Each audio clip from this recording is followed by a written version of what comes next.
We welcome you, sir. Students are waiting to hear from you. Hear the words of wisdom from you. Over to you, sir.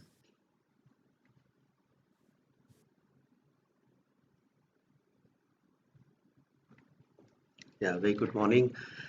Very good morning, Professor Anchal Puri. Good morning, my colleague Narendra ji and Pawan, I can see. Santaraj Patel, I can see there. Abhinav, I can see there. And lots of students. So it seems so almost like 100 plus, 110 plus students are there. So can I share my PPT? Today I was asked to talk about online learning. Can I share my PPT? So I'll just if somebody can confirm that it's visible. Yes, sir, it's visible. Okay. All right. So galaxy of students over here, and it's my privilege to address them this morning on online learning. Uh, there are two words over here. One is online, other is learning. So online actually suggests the mode in which we are learning, but learning remains learning. There is whether you learn inside the class or you learn outside the class, learning, the fundamentals of learning will remain the same.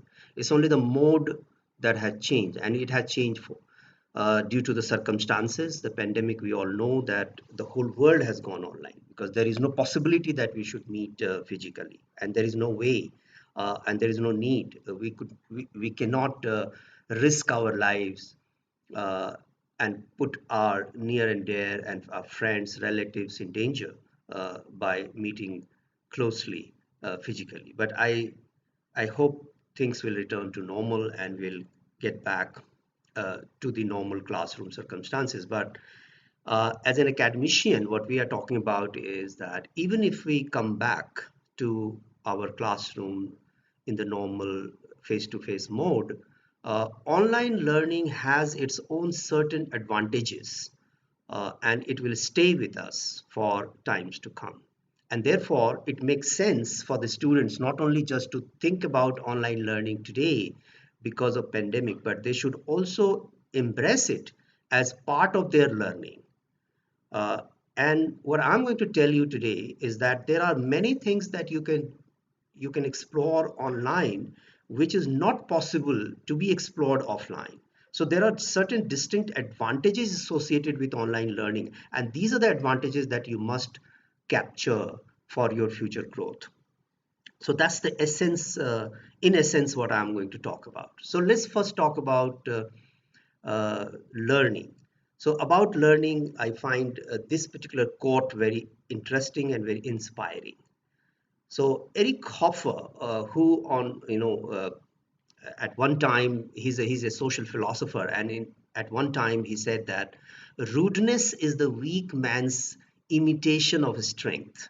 So there is no place of rudeness in our life because if you act rude, that means it shows some kind of weakness that you have. So this is he was very famous for saying this at one point of time.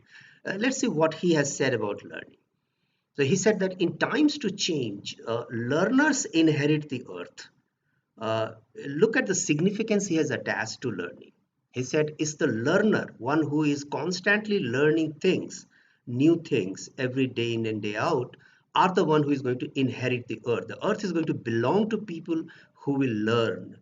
It's not going to belong to people who will just sit down and don't learn, or they will say, no, learning is not my job, while others find themselves equipped to deal with a world that no longer exists." So the world is going to change, and it's going to change in such a manner that if you don't constantly keep on learning and updating yourself, then this earth, you will feel alien on this earth. You will all of a sudden you will realize that you have gone out of way and you have gone out of place, as if this earth does not belong to you. You know, something of this sort he has indicated. And he is right because learning is the essence of our existence. This is what makes us different from the rest of the species on this earth. Because if you look at the other species on this earth, why they have not been able to sustain life for a long period of time, they didn't have that capability to learn. So what makes the difference between the other species and the human being on this earth is the learning. And the interesting thing about learning is that the human being has immense potentiality to learn. So you can learn to any extent, while the other species they do learn, but their learning capability is limited. So that actually makes us superior. But if you look at the other species, the learning, the basic learning in them actually comes very naturally. So you don't have to teach them. You don't have to make them attend some classes.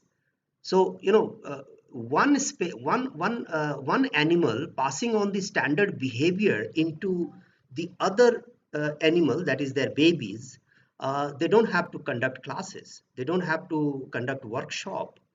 But for human being, you need to be taught, you need to be trained, need to attain, you need to read books. Animals don't need to read books to learn, but we do need books to learn. So, in a way, if you look at, the animals are pretty superior to us, because their learning is passing on into their genes. But for human being, it's not passing on in our genes. We have to acquire it, we have to learn it, we have to be told, we have to be trained for learning. But what makes us superior to animal is our ability to acquire and learn. Our ability to acquire and learn is infinite, while the animal's ability to learn is finite. They cannot be taught and trained beyond a certain point, but we can actually train ourselves and learn to any extent we want. And I'll prove this point, I'll talk about this point gradually when I proceed in my. So, this is the significance of learning, remember, my friend, because learning is the basic ingredients of life, and learning is what defines you and I. Because if you stop learning, you cease to be a human being. Uh, so, learning is the basic trait. But the question arises in front of all of us, and you'll be wondering, what is the kind of learning that we are talking about? So, if you ask me to answer this question, what is learning? It's not just the textbook mugging or learning few principles or theories. It's about developing a culture of learning. If you really want to be benefited from learning, and you think that the learning is going to change your life, you need to develop that culture of learning. And when we are saying culture of learning, we are talking about few things. uh, the first thing that I'm going to talk to you is about, if you're a human, you're learning every now and then, and humans cannot stop learning. So you have to understand that the learning is omnipresence. It's everywhere. So sometimes we think that the learning happens only when we attend the class. Learning happens when we only read the text. Learning happens only when we give examinations. It's not so. Learning has to be broader, and learning has to be seen as a very omnipresence thing. It can happen anywhere and with anybody. And therefore, if you're looking for to develop the culture of learning for yourself, you have to be open to learning from anybody and from anywhere. So that's the kind of approach that you need to adopt for learning. Second, learning is necessary for survival. So as I already said, that the learning is what defines you and I. And if we stop learning, we stop existing on this earth. We stop to exist on this earth. And therefore, learning is basic ingredient of survival, basic ingredient of growth, a basic ingredient of your happiness, the basic ingredients to define who you are and who you will be in the times to come. That's what is going to define what is to be defined by the learning. So learning is so critical.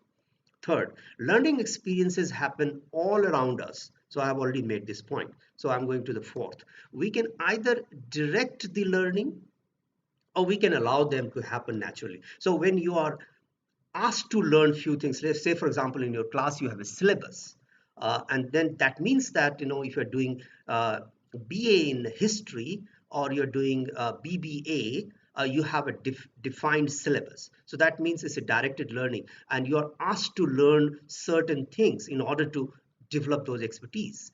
So this is one way of learning. Other ways that it can happen naturally to you. So you are an person, open-minded person, and you are ready to learn from any circumstance. For example, you are doing BBA, and you have a syllabus to study, and then you also have a friend who talks about history. And then you said, "Oh, you are a wonderful person. Why don't we have a cup of tea and let's talk history?" Though it is not to be directed in the syllabus, and it has not been it's not going to be asked in your examination. There's no question is going to come from history because you are doing BBA. So should you be open to talking history with your friend? The question is yes. Answer from my side is yes. So I'll build upon this in a while. Next thing I would like to talk about is that the learning is transformative. It changes you. It changes your circumstances. It changes your life. Learning can change your life completely. But the question is, what kind of learning will change your life? So there are three kinds of learning that we can you know think about. First is called the change in understanding. So learning is going to bring about a change in understanding, which comes from your knowledge, information, theory. You are exploring a lot of what, why, the phenomenon you discuss in your classroom with your teacher. So it changes your understanding. So that's one kind of learning that you get. But there is another kind of learning which actually changes your action. Uh, and how does it going to happen? How your action is going to be affected by your learning? It it changes by your observation, uh, how you apply yourself, how you do experimentation to do something differently. I remember one student of mine, who started her blog. She was doing PGDM with us, uh, and she started her blog. She started writing about the food in the city of Jaipur, and then her blog became so effective that the food, different food outlets, they used to invite her uh, and offer her free food and asked her to write about the quality of food, the ambience, the service quality, and things like that. And she used to write reviews about it. And you know what? A lot of food outlets have actually agreed to the fact that because of her writing and suggestions that CC offered to the food channels, food outlets, a lot of improvement in quality has happened in the city. And you know what? What kind of benefits she got out of this activity that she got herself involved into when she was appearing for the interview for her job, and then she came out and shared her experiences of interviews. She said, well, her entire interview was that the interviewees wanted to know the experiences of writing this blog, because she has made some difference in the city by writing a blog. Now, question is that in PGDM syllabus, we never asked her to write a blog, but she chose to do it. So her action actually resulted into a lot of learning, and she became a creator of learning. She created new dimensions. She created something which has actually impacted the business in the city, and people got benefited from that. So question is that your understanding is important, but how about your action? But that's also involves learning. Third, uh, when your learning actually changes your belief system, and as a learner you permanently shifts the perspective, and then you quite often get this moment called the aha moment. The aha moment in learning is very important because that actually connects you to the learning. Have you ever experienced that? If you have not, that means you're unfortunate enough not to get that aha moment in learning.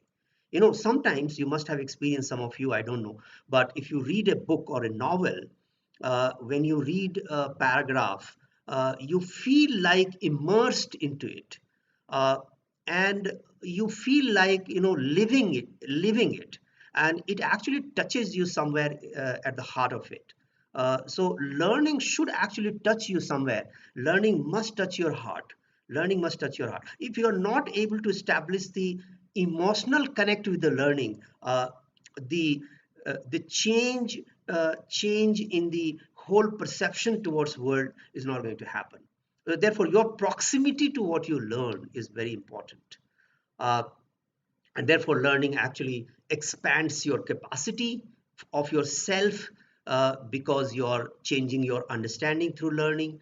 It it is changing the way we see the things, because it's changing your action, you're helping people out uh, in few things, uh, and it actually cultivates a potential which actually you can use to explore n number of possibilities for you. And therefore, my friend, learning in all three dimensions are very important, and all three dimensions cannot come from the classroom. It has to be your own perception, and you have to look at learning in a broader sense. After having talked about the concept of learning, which I would like you to understand, uh, let's understand what is happening in the online learning. So the first thing that I would like to present to you uh, is that you're learning as per your choice, whatever you want. In online learning, you have wide range of choices to make. So on the other day, I was typing in Google uh, the online course in marketing management. You can see on the left hand side, online course in marketing management, and there is a n number of possibilities that has been listed over there, and these possibilities are up to us to explore. uh, Whatever is your choice, you can find a way out. And look what, these courses are being taught by top universities of the world. Say for example, the first choice I got was from UC Berkeley Global. If I just bank upon the classroom learning, I would not have got the opportunity to be taught by a professor from UC Berkeley. Uh, but if I go to online, I have this possibility. You have the possibility of being taught by Harvard University. You have the possibility of being taught by IIT professors. If you go to SWAM portal, if you go to some other IIM Bangalore's portal of online learning, you can see n number of opportunity. Anything that you can see, visualize, is available, and is available at your fingertips. So you see what is the enormity of opportunity. Look at that. So on the right hand side, if you see, I typed neuroscience. So if I have interest in neuroscience, look at the opportunities. Harvard, MIT, Duke, whatnot. I mean, if you go to the MOOCs list, the massive online courses on Coursera and Udemy, the kind of courses that you have available, and the professors, the known professors who are teaching these courses, would not have been possible at all if you would have actually looked at only your classroom learning or offline learning. So online is an enormous potentiality I can see for each one of you. So if you're doing, let's say, BA history, BA psychology, or BBA, I would suggest that don't get confined to only BBA or BBA history. Go to online courses or online list MOOCs courses, Udemy, SWAM portal. Choose an interesting course of your choice and do it online. And you can do it just sitting at home. You don't have to go anywhere. So that's the opportunity I can see. Second, you are learning at your own pace. So the interesting point is that what else do you want on this earth when learning is happening at your pace? So in classroom learning, you are constrained by the time. You have to come at 9, and if you're late in the classroom, your attendance will go. You have to leave the class only by 5 in the evening. You have 4 classes or 5 classes in a day. So you're bound by a timetable. But in online learning, you're not bound by anything. You can actually pace your learning at your own way. You can say, okay, I want to learn in the evening from 6 to 7 or 8 to 9 or 10 to 11. It is possible. You can actually schedule your own learning the way you want to learn, and the pace at which. If you're not if you're tired, you say, oh, today I don't want to do it, I'll do it tomorrow. And it's possible in online learning. So this is another advantage. The third I can see is that you're enriching your resume at a less cost. A lot of these courses you see is available in $50 uh, big data course in $50. I mean, who can imagine that a big data course taught by the top professors in the world will be available for $50, right? Not even 4,000. Can you imagine that? And you're getting a certification, you're getting a great learning sitting at home. And some of the courses, many of the courses actually on Coursera is free of cost. Uh, so I suggested my son, he's in first year, he has just joined first year, he's doing BA economics. I suggested that why don't you go to Coursera and select few courses and do it. And most of the courses he has selected in Coursera, 3 or 4 courses he's doing, very interesting courses he's doing on Coursera. And all of them are free of cost. I don't have to pay anything for that. And look at the amount of learning that he's, and look at the way you are going to be valued in the market once you put in your CV that you have done these 3 courses or 5 courses in the last 2 years, uh, and you have learned these many things. Which employer is not going to be interested in you? Tell me that. So if tomorrow, if somebody is saying that, oh, I'm getting a problem of job, I'm not getting the proper platform to get the job, or I'm rejected, my CV is not looked at by many employer. Where is the problem? The problem is not in the employer. Problem is that you have not enriched your CV. Online classes actually gives you a lot of opportunity to enrich your CV. There are other ways to enrich your CV. If you have any question, I can talk about that as well. But let me just finish my presentation first, and I would like to have more and more questions from your side. Uh, Online classes for an offline course. So this is another dimension of online that you have the online classes going on for the course that you have enrolled in certain college.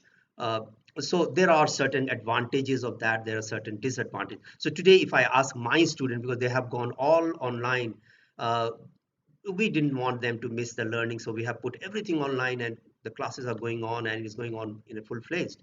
If I ask this question to them today, what are the 5 6 things that you think that the online learning has given to you which are beneficial, and what are the 5 6 things that you're thinking that is a challenging, uh, studying online? This is the response they have given, and is this 5 6 things I have listed over here is based on their response. So I've got the response from the students.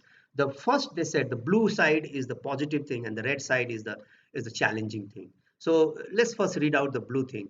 I don't know how many of it is applicable to you, but this is what our students have actually suggested. The first thing they're saying that study from the comfort of our homes. They're saying that, oh, we are sitting at home and studying. So what else do you ask for? Second, they said that better concentration and listening. They said listening is becoming better because there is no disturbance. The classroom is always full of a lot of people, and people see here and there. So it's a very focused and concentrated listening. So I'm learning better. Third, they are saying connecting with top of the line resource person. So if the resource person is in US, and today if I ask this resource person that why don't you come and interact with my student, he will say, oh yes, because I don't have to travel to India to interact with your student. I can sit in my home and teach your student. uh, Professors are actually using this opportunity to bring in very good resources for you. So this is what they liked about this online. Fourth, they said that the real time and quick feedback. They're saying that feedback earlier used to be quite delayed. So today something has happened, then the professor will give feedback after a couple of days. But here it's a real time, quickly, and immediately they get the marks, they get the feedback, and everything is so fast. So they're very happy about it. Next, they're saying the faster submission of coursework. So coursework become very easy. So now they can prepare and submit it anytime they want. But offline, it was not so fast and so accurate and so easy to submit a coursework. The last one, the better group work and developing collaborative skill. They're saying that online collaborative skills, that is working together, is very interesting and is very different from how we do it offline. So offline collaborative study and the online collaborative studies are two different kind of skills. So online collaborative skill is they are learning new ways of collaborations. That's what they're saying. So they're learning the collaborative skill, which is a big thing for the market today. And if they go to the market and they say that, okay, in the interview they will say, we have learned how to work together. That itself is a big advantage that this student will have. But it has also downside. They've also said that, oh, there are challenges that we are facing. The first challenge, they were saying that missing campus environment and friends. Of course you are missing because of the pandemic, and the campus environment has no substitute. You need to come to the campus and enjoy that. Missing events on the campus, fun and dance.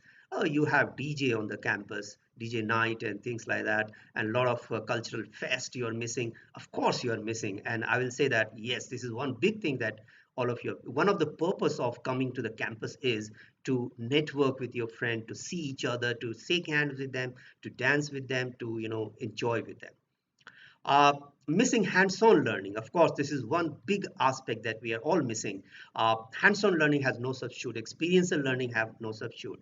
You're missing going to the market and doing a project. So this is big challenge that we have in the online learning. Uh, the last three you see is applicable to all of us, and we can talk a little more on that because many of you must be facing the same thing. They are saying long sitting hours. So if you have 3-4 classes online, then sitting hours in the chair becomes long, and they are facing a lot of problems sitting in front of a screen. In the campus there are a lot of other things to do. There are a lot of, you talk to your friends, and there are a lot of ways you manage this long hour classes, but uh, sitting in front of a screen and sitting long is creating its own problem.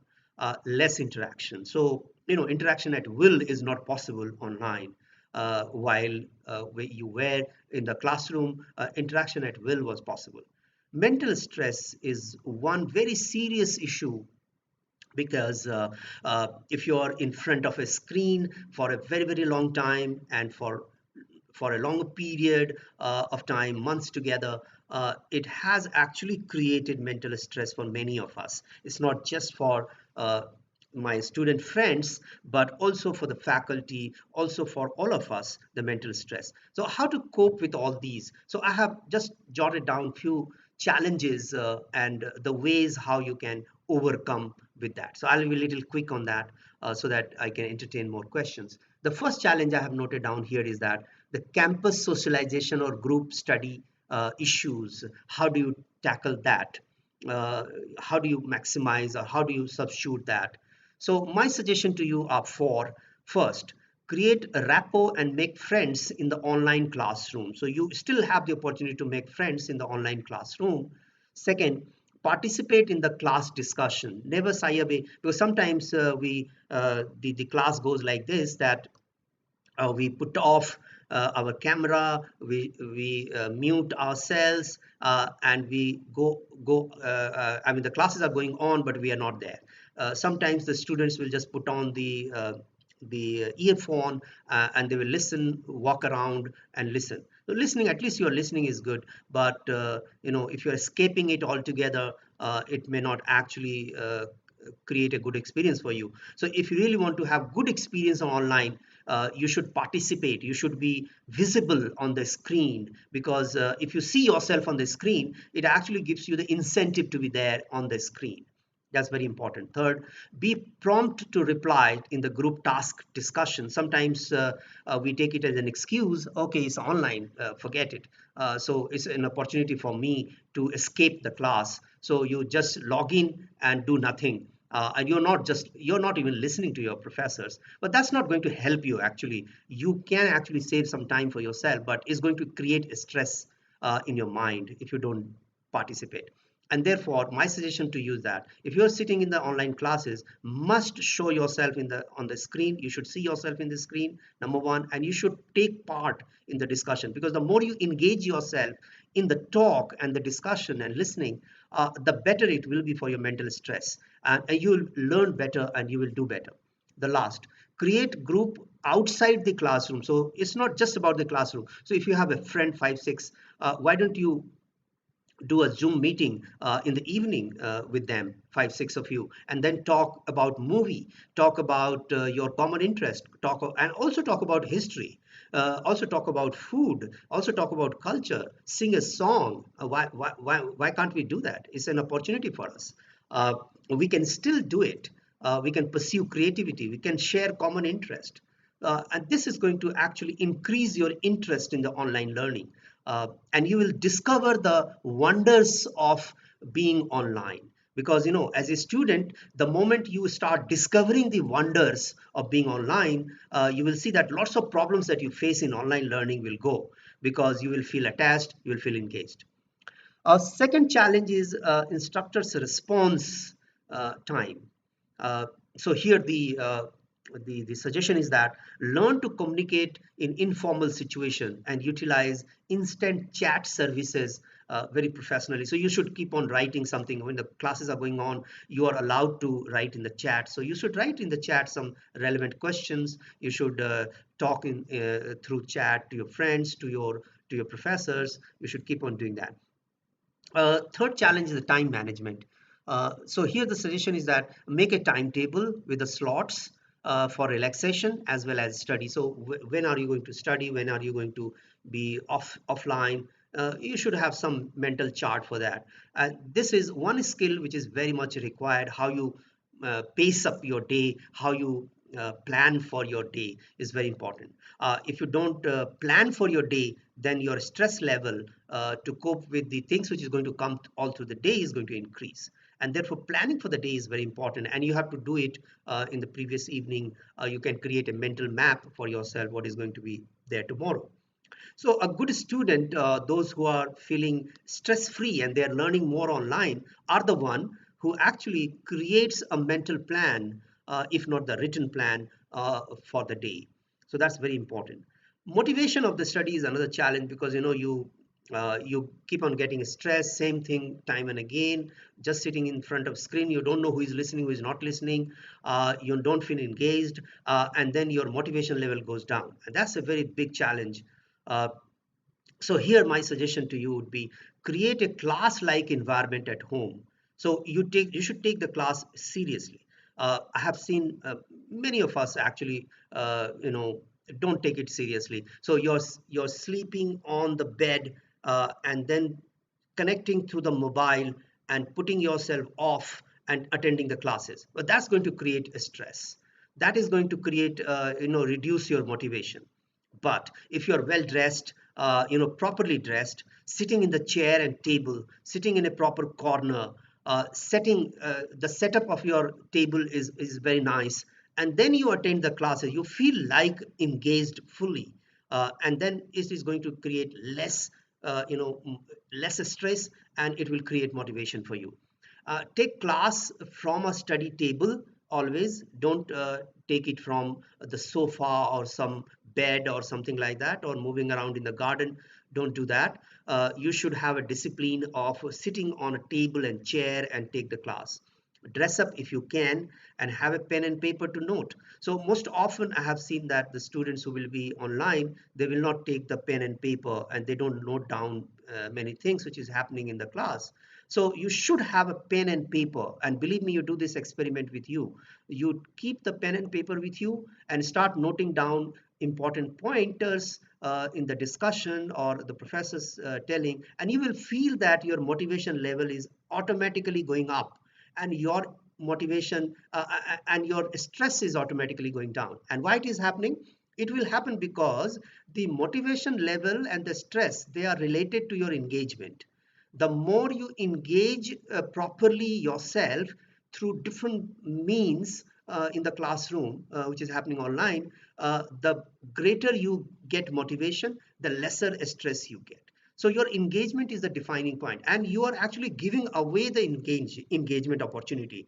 So if you are not keeping your video on, you are losing out on engagement opportunity. If you are not asking questions, you are losing out on engagement opportunity. If you're not noting down the pointers in the pen and paper, with pen and paper, you're losing out the opportunity to engage yourself. If you're not creating a small group and doing a Zoom meeting later on with your friends and talking about what has happened in the classroom, and share your own experiences, you're not letting yourself engaged. So the less you let yourself engaged in the entire process, the less motivation you will have, and motivation will go to zero someday, and you will also enter into a stressful situation.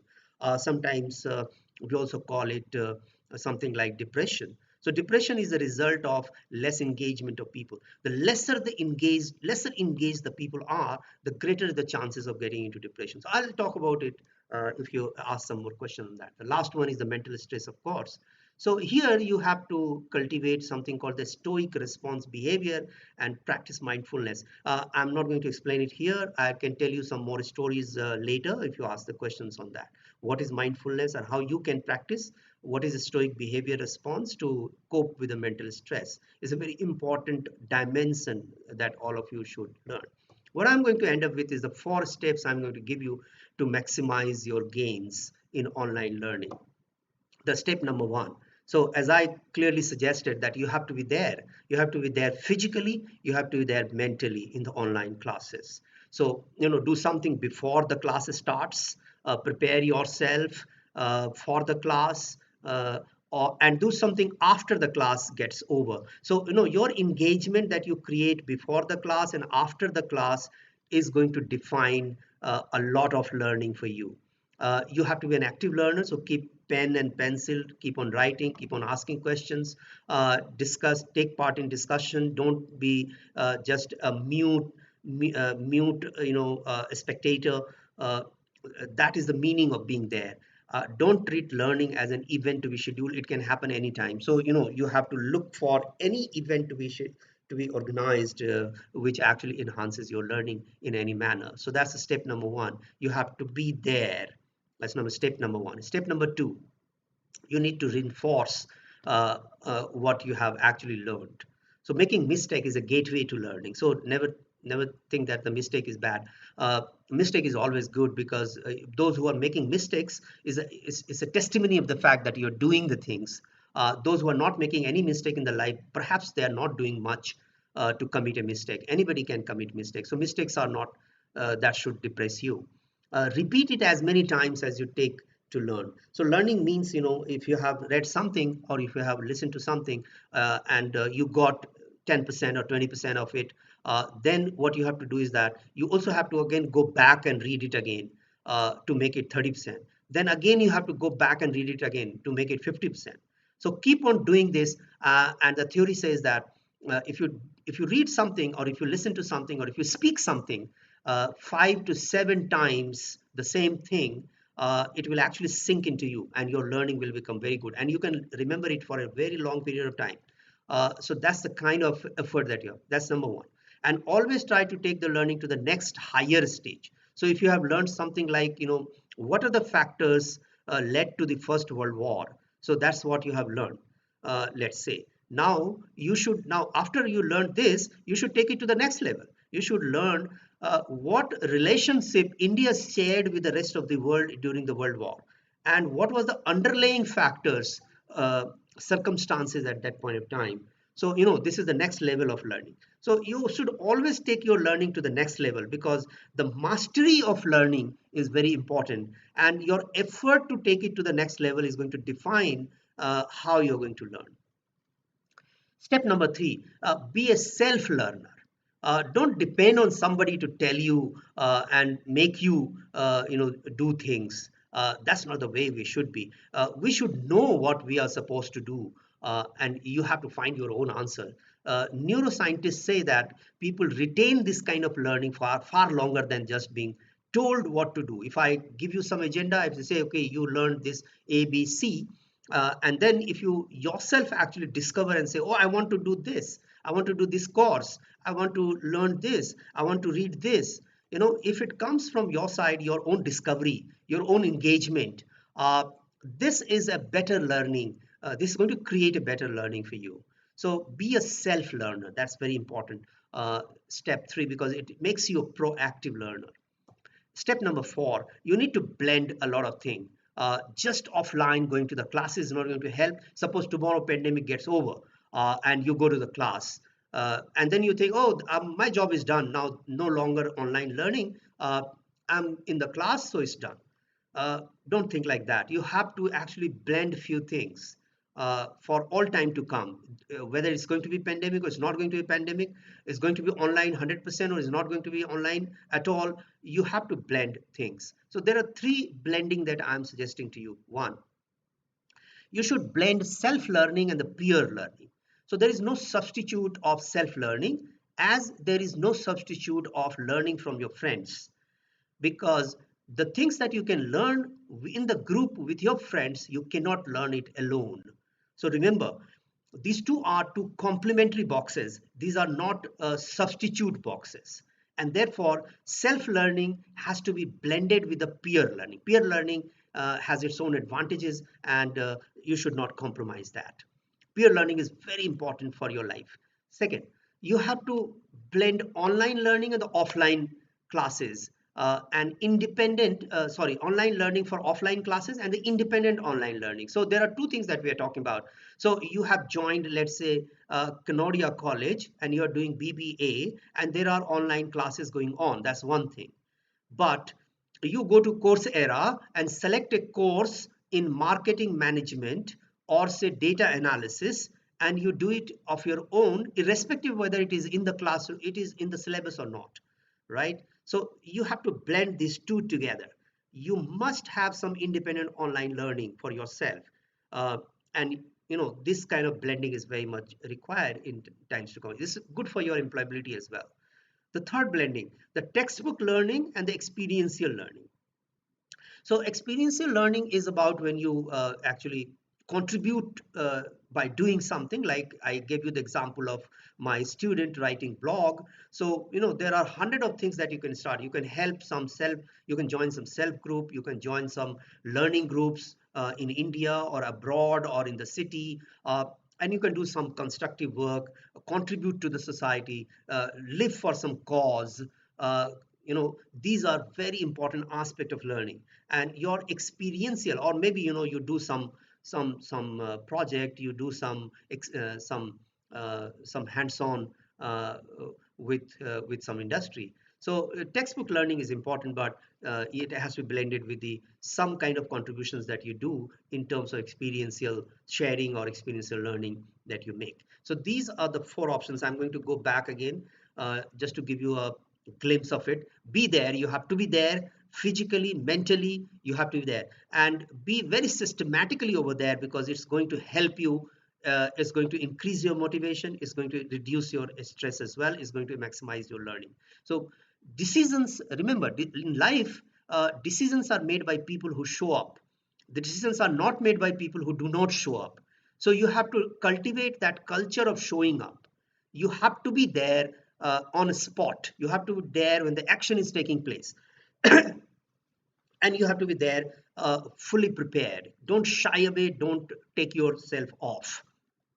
Second, reinforce all the time. Reinforce before you learn, reinforce after you learn, reinforce something with some additional learning. Take your learning to the next level. Always try to do more of what you have. Third, be a self learner, because your own initiative is what is going to define you. Of course, your parents are going to tell you good and bad. Your teachers are going to tell you good and bad. A lot of your friends will tell you good and bad. But what you say is very important. You have to be your own North Star, because you have to understand yourself, and understanding self is very important. So find out your own answers. Fourth, blend your options, because just one thing is not going to help. You have to be depending upon the learning from your friends. Take them as a resource for you. Don't take them as a adversary or as just a friend. They are also a resource for you. So you maximize your options of learning with them. Learn online, offline, textbook and experiential. So I'm going to leave you with 5 books that you can read and benefit from that. And these are the top books which you know uh, is they are also my favorite. Uh, the first book I would like to advocate is by Jim Collins, Good to Great. That's a very interesting and very nice book. It says greatness is not a function of circumstance. Greatness, it turns out, is largely a matter of conscious choice. So you choose yourself to be great, and if you choose yourself to be great, you become great. But if you don't have any choice to do good, then you cannot do good. If you don't have choice to be greatly motivated, you cannot be greatly motivated. So it has to come from you, and you have to make a choice. The second book I would like to advocate is by an admiral, and after retirement from Navy, he made a speech, and that speech became very famous. And that speech has been actually, you know, uh, uh, you know, put in the form of a book. So what he said is that the first thing you should start with is that when you get up in the morning, you should start making your bed. So how many of us actually get up in the morning and make our bed? Uh, we rely on somebody to make our bed. We never pay attention to that. How many of us pay attention to clean our shoes ourselves? How many of us actually pay attention to keep our things in the proper place so that our parents, our mother, our sisters, they don't have to, pick up our things and keep it in place. He said that these are the small gesture that you start with the day, and what you do in totality of these kind of activities, or managing yourself all through the day in a small act, can make a big difference in your life. And that's what actually a making or breaking of the individual. So it's a very interesting book, you must read. The third book I would like to advocate for your reading is by Angela Duckworth. It's called Grit. Grit is actually considered as one of the very important skill by the industry. And these days, most of the interviews are not on the textbook stuff that you can answer what is this and what is that. They would like to see, do you have that grit? Do you have this perseverance of doing the things? Do you have the consistency of doing the things? So once you resolve that, you have to get up in the morning and do things, and you do it for 1 day or 2 day, and after that you lose motivation. You don't do it continuously. So anything in a small measure, if you do it continuously for a longer period of time, it actually happens, right? So here the defining factor is not whether you do or do not do. The defining factor is how persistently and continuously you do. Your long-term actions, consistent action actually creates power for you. So how you actually get the power to be recognized, because you have been doing certain things over a period of time very nicely. So there is a power of passion, there is a power of perseverance that is being talked about it, which constitute the grit, which is very important ingredient of life. So without that, you cannot actually be a good learner, neither you can achieve great thing in life. Next book I would like to suggest is Mindset. It's very important. You can see from the name itself, the Carol Dweck, she is a psychologist. She said, do you have a fixed mindset or do you have a growth mindset? It makes a lot of difference. If you have a growth mindset, you can actually achieve even the impossible in life. Are you a positive person? Are you a negative person? Do you see positive aspect of life? Do you see negative aspect of life? Or do you think that, oh, things are like this, it will not change?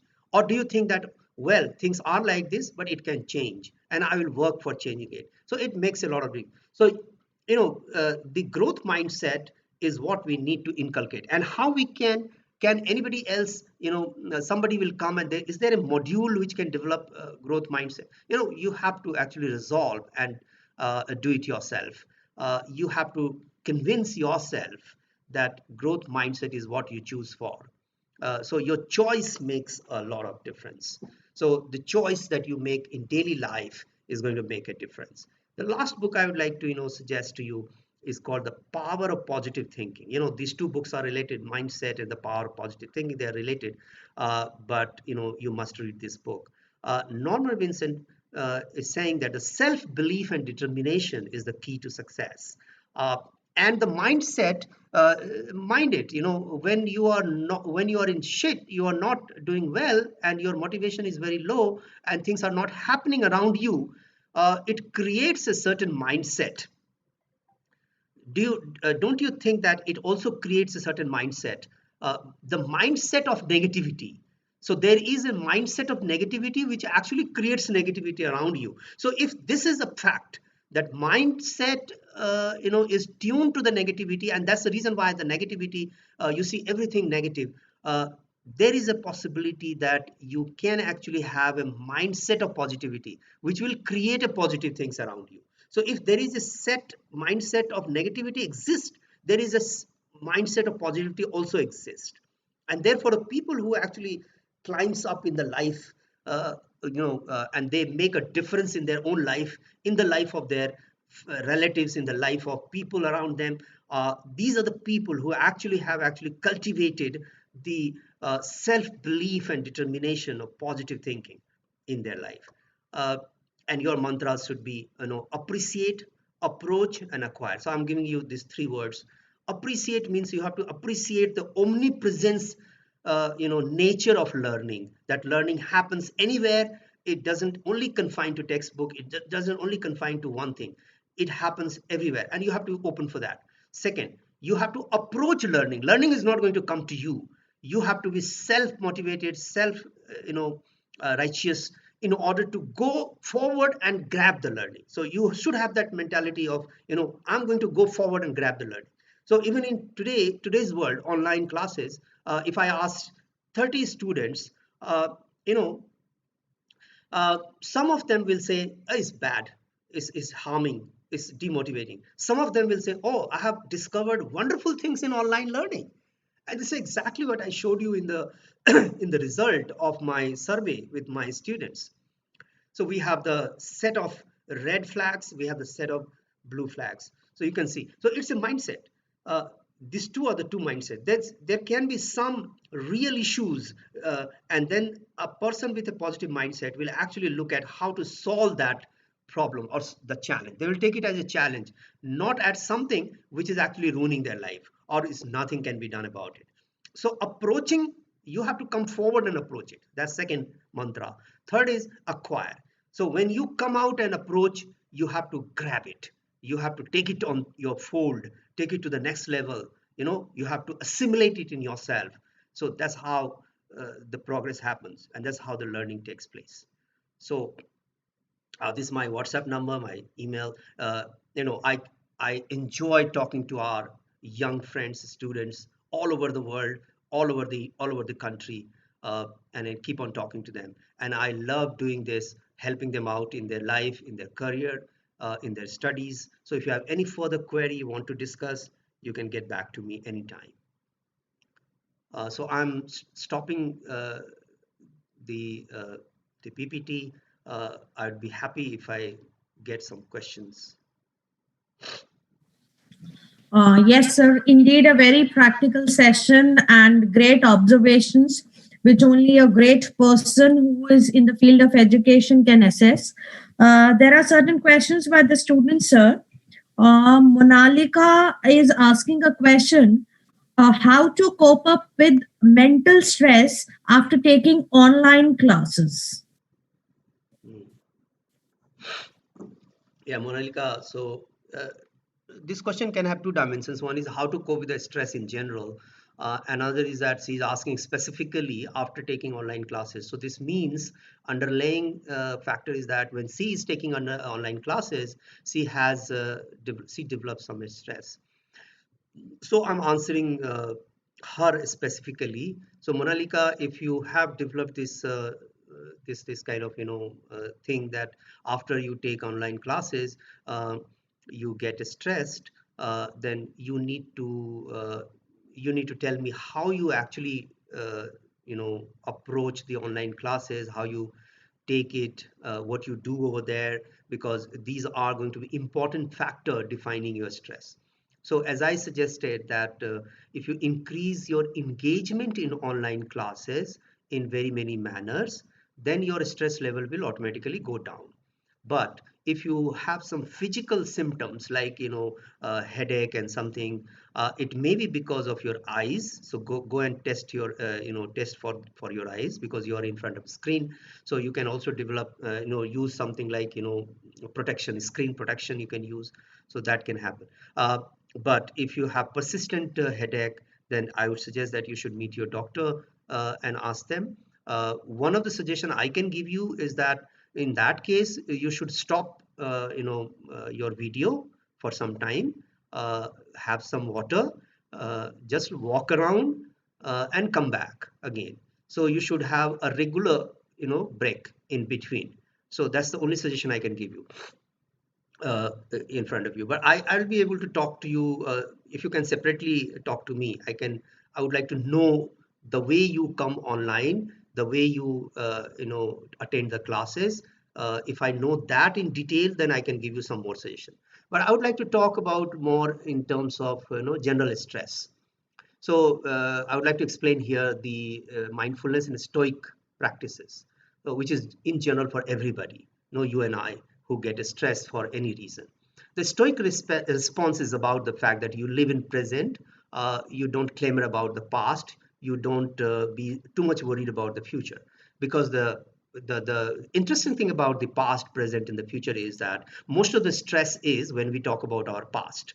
Oh, this happened with me, and I'm the only one who suffered, and life is very cruel to me, and things like that. It has happened in the past. And then some another major source, 50% source is uh, what will happen to me next. How will I get my job? uh, you know uh, my personal relationship, and a lot of things which is yet to happen is going to create a lot of stress to you. The interesting thing about these two, past and present, is that when do you talk about your past, uh, surprisingly, we talk about our past in the present. And when we think about our future, surprisingly again, we think about our future in the present. So there is nothing called future, there is nothing called past. So you have to understand that the bygone is already bygone, and the present is a reality, and the future is yet to come. And the future is what we are going to do today is going to be the future, right? So future is nothing but is defined by us. What we are going to do today is going to be our future. So you have to develop that kind of response, living in present, and putting a lot of emphasis on that. Mindfulness is about two aspects. One is you have the stoic response, you live in the present, and the other aspect of the mindfulness is that you care for the things. Uh,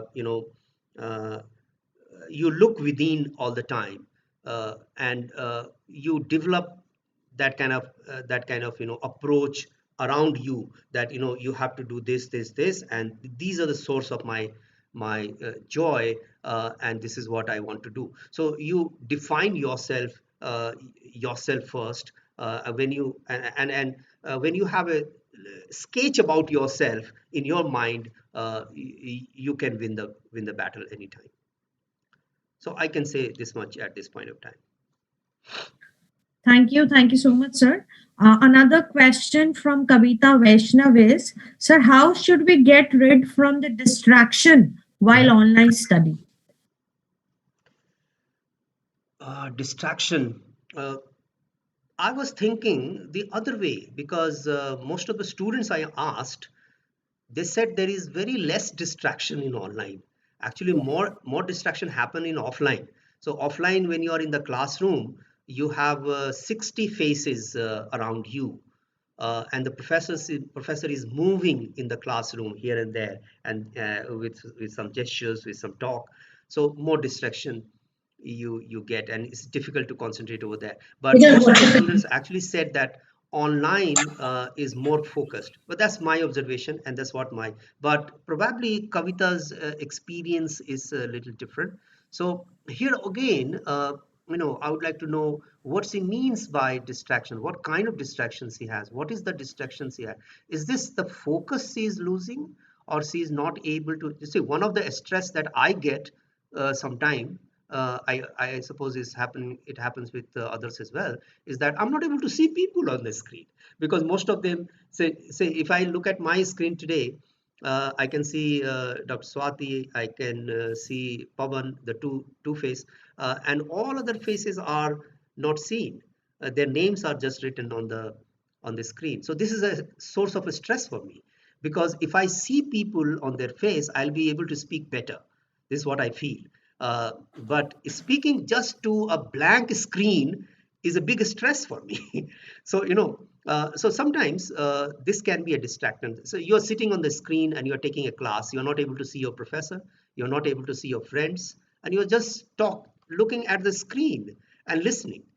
So probably this can be one source of distraction. If this is the source of distraction, I can't help you, because it depends on the protocol. So the class protocol, what we are doing in our institution is that when a professor is taking the class, no one actually switch off the video, and the student who will switch off the video will not get the attendance at all. So you have to show your face on the screen. That's a protocol we have developed, because we all know that at least we are on the screen, we should see each other, and talking becomes easier if you see each other. So but if Kavita can give me some more idea about her stress, I can talk to her separately. Thank you, sir. Another question from a student, Kavita Bulani, is she wants to know, is it trustful to do free courses on Udemy and other platforms? Trustworthy. Yeah. Okay, so uh, I believe the question is how authentic it is, right? How authentic. So answer is that they are very much authentic. Uh, you have to go to the Coursera era and select the course. They are very authentic and they are valued also. Uh, the the benefit that you get from these courses is that you get the certification definitely, and you should put it in your CV that you have done this course from Udemy and Coursera. And you should actually do something, because when you put that you have done this course, suppose you have done big data and you have put in your CV that you have done big data from Coursera and it was taught by some big professor. Then the interviewer is going to ask you questions. What have you learned in big data? Right? And if you are not able to answer the question, then you are in trouble, right? But if you are able to answer, you're through. You're through. If you have shown three courses, I have seen we have large experience, big experience of how interviews are being conducted. What are the questions that ask? So I'll tell you with conformity to my young friend sitting here that what you write in your CV, you must be able to defend that. If you're not able to defend that, you are putting yourself into trouble. Say, for example, a simple question is asked to you: do you read newspaper? And look what, 90%, more than 90% will say, yes, I read newspaper, because they think that if they say no, it is a negative point. So they will say, yes, I read newspaper. Then you should expect another question that will come to you. Another question would be that which newspaper do you read? Then again, somebody will say, oh, if I don't say Times of India, it will be again a problem. So, I should say Times of India. So you will say Times of India. And then you look what the third question will come to you. What is the headline of Times of India today? And you know what? In most of the cases, 70-80%, I have seen after asking this question, the student will say that, oh, actually, sir, from last couple of week, 1 week, I was traveling, or I was not in a position to read Times of India, so I could not read. I don't know the news. Then you ask him, when did you read Times of India last? 10 days back? 1 month back? What is that you have read in that? And that answer is also not coming accurately. The question here is that authenticity of what you say. You have not been able to defend authentically what you say. So when you do the courses on online, you should do it properly so that you are able to defend. And don't put anything in your CV which you are not able to defend. Say, for example, you have done SIP, you have done a small project. You should be in a position to speak about it. You should be able to answer those questions related to what you have done. So these are authentic. Great, sir. We have Dr. Swati, ma'am. She also wants to ask some question. Ma'am. So some of the questions have been sent on a private chat to you, which I have to read out. So I have a very strong question which says that how effective is online education for higher learning professional courses from a careers perspective, and how good is Jaipuria doing on it at Jaipuria Institute of Management? There's a question from one of the students. Okay. Yes, so the students, those who are not able to join a proper college, uh, they they rely on online degree, and online degrees are very authentic, and they are powerful as well. We all know the story of IGNU, distant education. This was more about something like that, that you get a degree in distant mode. Does it mean that the IGNU degree is considered inferior? No. It all depends on how you actually present yourself and what learning that you get from these courses. So if you have done a course from Harvard online, it's equally valued if you are able to defend as much as a student who has actually gone into Harvard will do. So it depends on your learning and your how authentically you present yourself for these courses. So these are very authentic. But the joy of being on the campus is very different. The canvas of learning actually changes when you are on the campus. Going to the Harvard is one thing, and studying from Harvard online is another thing. So these two are completely two different experiences. But as far as learning is concerned, you can get, you can be at par. The degrees will be at par, but the experiences are going to be very different, because we don't learn only from the professor, we learn from the environment as well, we learn from what is happening around us as well. So this is what I was trying to say. So it's very important. As far as Jaipuria is concerned, we value quite a lot in terms of blending the learning. So for our students, on campus experience is very important. We give them a lot of experiences outside the classroom as well. This is a major plank.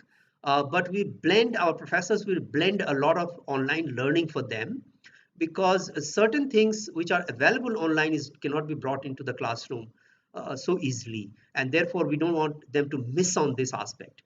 There is a platform Jaipuria has created, it's called iJaipuria. iJaipuria platform is our online learning platform. So there we have not launched any degree program. We don't have any degree program as such online, but we have a series of leadership program, personal effectiveness program, and other kind of programs which are available on iJaipuria. You can visit iJaipuria and check the courses. It's like Coursera. You can visit iJaipuria and see what are the courses available. These are the indigenous courses that we have developed. But these are certificate courses, these are not degree courses.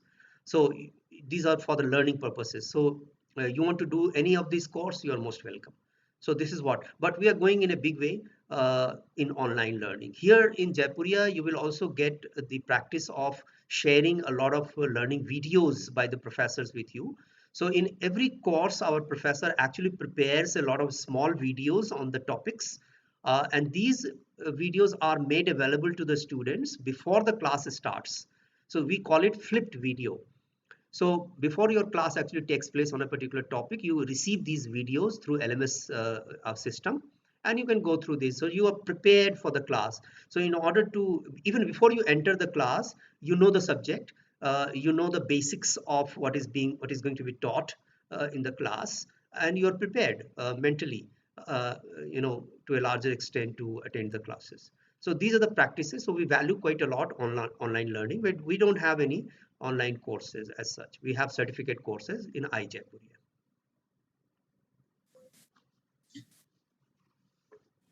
Dr. Anchal, do we have time for any more questions? Ma'am, there are so many questions in the chat box. I guess we can consider them later personally. But right now we have our respected principal madam with us, as we are talking about certain kinds of pedagogies for the pandemic time, like we are on the online mode. So she also wants to add on certain tips. So I invite madam, if she can come forward for more address to the students, how we can overcome this situation, how students can overcome this problem of handling the online classes, because it is day by day turning to be a problem for them now. Ma'am. Namaskar to everyone. This is indeed a moment of pleasure that Dr. Prabhat is with us, and he shared his experience and the important tips with the students. And as we know that studying is not favorite pastime of anyone's, and especially when you are pursuing for universities bachelor's degree. I'm not talking about the post graduation, etc. Bachelor's we are doing after just after our schooling. So at that time we have to study, but it's not a favorite thing. There may be few exceptions who want to do this. Otherwise, nobody does it as a favorite thing. But we know that it is very necessary when you are pursuing for your bright career. You have certain dreams in your mind. So what I want to say, as sir has covered many things, that one has to be particular about time management, one has to be prepared calendar, there is need of self-learning as well as peer learning. So almost all important points are covered by the sir. But what I want to add is that uh, all of us, either we are student or we are faculties, every day we have to uh, assess our productivity. What is the achievement of the day? When we start doing this will be a great motivation for us for the coming day. So I always advise all the students and all my colleagues also that at the end of the day, when we go to bed, we have to give at least 2 to 5 minutes to overview our day. Okay, what was the achievement of today? What things, what make us happy, and we will uh, like to do them in future also. And sometimes it happens that someday we do not like things did by ourselves also. But for that, we have to realize that these are harmful for us. So I always advise in this scenario of online education, when we are less interact with our friends, our teachers, then in this time also, my advice is that we should introspect ourselves honestly. And I especially I want to advise you to emphasis on your productivity. What are your productivity of the day? What are your achievement of the day? They may be a little achievements. It might be like that you have shared some information with your friend and she appreciated a lot. So you have to make a practice to write down all those things in your diary. And apart from this academic, you have to access to life skills also. As we know, lead a good life, not the academic degrees are not enough. We need many other things also. And this is the period after the age of 18 to 25. What I say that these 7 years are the golden period of each human being. How much we will work on ourselves, that is going to give benefit us for n numbers of years we will be here as human beings. So life skills also we have to uh, increase, and we have to see that how much efficient we are to doing other things also. And one more last thing I want to say that everyone should develop one hobby. Hobby is very essential, but it should be, again I will say, productive hobby. You will say my hobby is playing mobile game, so that is not considered as hobby. That hobby should be productive, that is going to add on something in yourself or the surrounding in which you are living.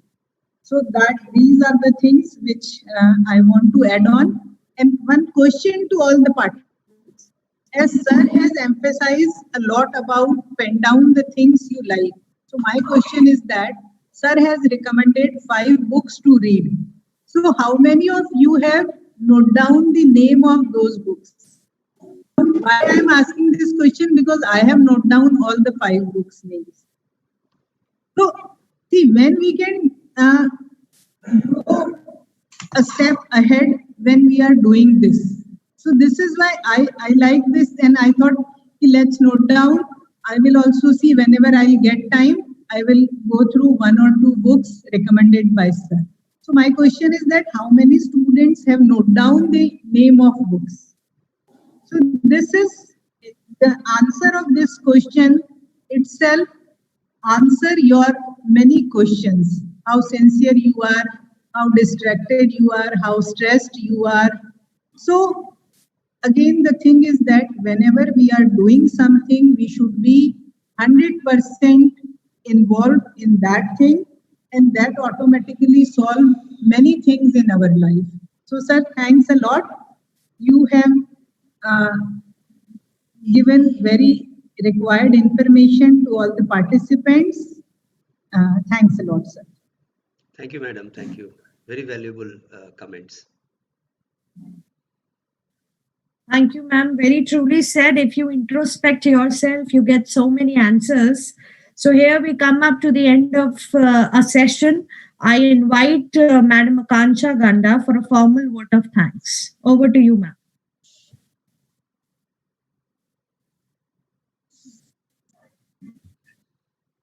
Am I audible to everyone? Yeah.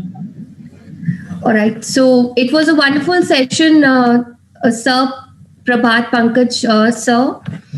And I would like to sincerely thank you for giving such useful insights to our students. You have almost covered everything related to online and offline studies. You very nicely pointed out the difference, the pros and cons of online and offline studies for the students. And also, you have given the tips regarding how the students can benefit and take the online learning in a better manner. You've given tips to the students to learn through the online mode of learning, which is the necessity for the day. So, all in all, it was a very wonderful session, sir. I would like to thank you for giving such useful insights to our students. I would also like to thank Dr. Swati Soni, who is the organizer of the event, the webinar from Jaipuria Institute of Management.